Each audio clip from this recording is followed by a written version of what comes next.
हर बार की तरह इस बार भी पूरा देश मुझे यानी रावण को जलाने के लिए मेरा पुतला बनाने में जुट गया था। अब जलाने के लिए मेरा प्रतीक पुतला तो बनाओगे ही ना। मैं रावण, एक प्रकांड पंडित, अनन्य ईश्वर भक्त, विद्वान, अत्यंत बलशाली, पर आज मुझे इस तरह कोई नहीं जानता। सब मुझे केवल और केवल बुराई के प्रतीक स्वरूप जानते हैं। पर क्या आप मेरी बुराई से शिक्षा ले सके हैं? शायद नहीं, वरना मुझे जलाने वाले लोग रावण नहीं राम होते। मैं आज आपको बताता हूं कि मैं भविष्य में तीर्थंकर होने वाला हूं। तीर्थंकर परमात्मा होने के लिए मुझ में कुछ तो अच्छा रहा होगा ना। मैंने 16 करण भावनाओं को भाया होगा ना। एक प्रश्न करता हूं, क्या आप में से कोई मोक्ष पाना या तीर्थंकर होना नहीं चाहता?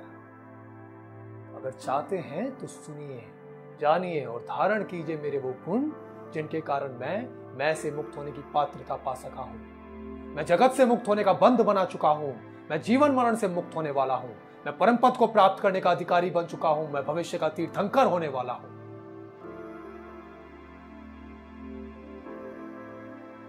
चलिए आज मैं आपको परिचित करवाता हूं एक ऐसे ही नए रावण से, यानी मुझसे। जब आप लोग मुझे जलाते हो, मेरा नाम सुनते ही आपको क्रोध आ जाता है, आप सदा मुझे बुरा ही कहते हो, तब मुझे दुख नहीं होता बल्कि आप पर तरस आता है कि आप किस ओर जा रहे हो। आप मेरे बुरे को देख रहे हो, फिर भी उससे कुछ सीख नहीं रहे, और मेरे गुणों तक तो आपकी सोच भी नहीं पहुंच रही है।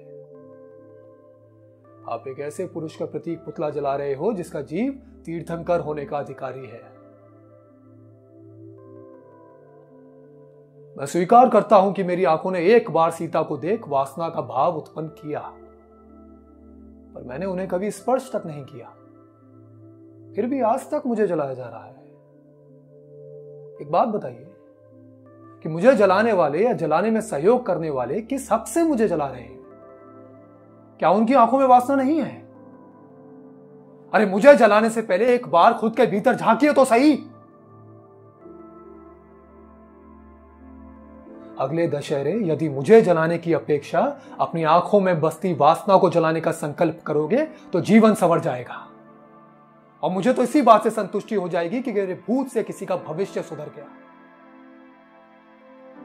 मेरी एक बुराई की अपेक्षा यदि मेरे जीवन की अच्छी बातें यानी मेरे गुणों पर ध्यान दोगे तो यकीनन अपने जीवन में अशुभ कर्म करने से बच सकोगे।